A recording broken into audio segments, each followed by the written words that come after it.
Western media, citing intelligence sources, are sounding the alarm. Russia has begun the actual deployment of unlimited-range cruise missiles for the first time. This is a powerful move that aligns with the logic of expanding its nuclear doctrine, which we will discuss in more detail today. To begin, let's briefly review what this Burevestnik is. The existence of this missile was first revealed on March 1, 2018, during the President's address to the Federal Assembly. Just 2 days later, on March 3, it was announced that testing of its power unit, the central and unique feature of the project, had been completed. The key advantage of this design lies in its virtually unlimited flight range, leading to several conclusions. First, it can reach any point on the globe without exception, even circling the planet multiple times if needed. Second, this capability allows it to bypass any air defense or missile defense zones, striking targets from unexpected angles. For instance, the missile defense systems in northern parts of the U.S.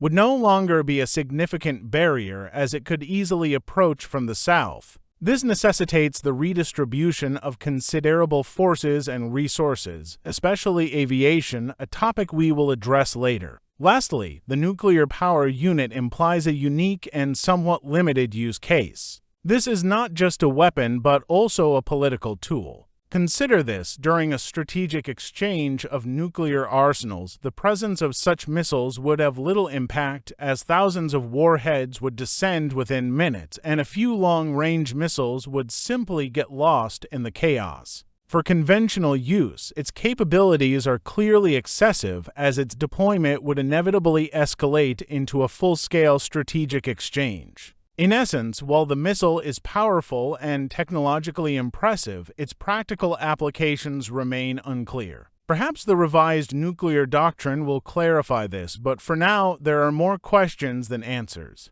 Especially noteworthy is a recent Reuters report indicating that Russia's strategic missile forces have begun actively deploying Burevestnik missiles. This suggests that all development work has been completed, tests have been passed, and the missile is ready for use without restrictions. This raises the question: is there indeed a deployment strategy? If so, what might it be? Some speculate online that this is a countermeasure to U.S. actions in Germany.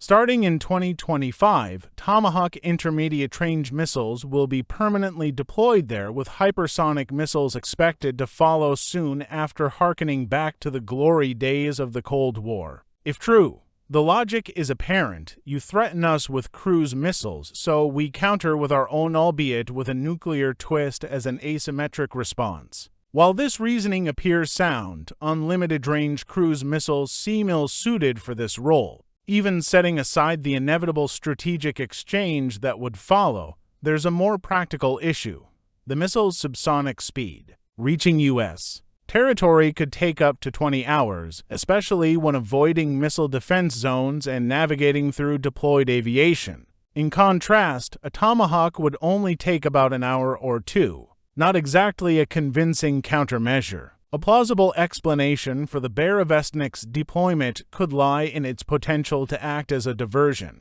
Being subsonic, it is detectable and interceptable, even with stealth technology. Additionally, its low and slow flight path makes it vulnerable primarily to enemy aviation rather than stationary air defense systems. However, this also creates a massive challenge for the adversary, as they would need to deploy significant aviation resources to cover all possible approaches, not knowing from which direction this technical marvel might arrive.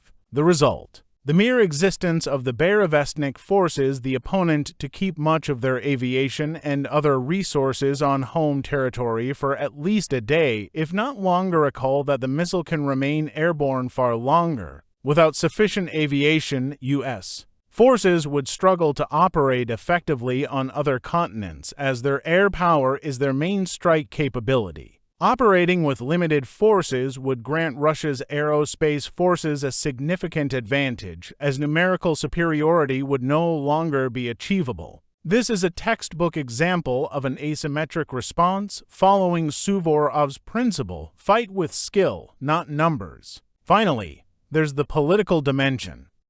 Like it or not, the Burevestnik could become a bargaining chip in future negotiations once conflicts and disputes are resolved. Some may argue that investing so many resources into the missile wasn't worth it, considering its development began in the early 2000s and has roots going back to the 1970s. The answer is simple: it doesn't have to be discarded. It could be included as a strategic asset in a potential Start IV treaty, which will inevitably emerge at some point.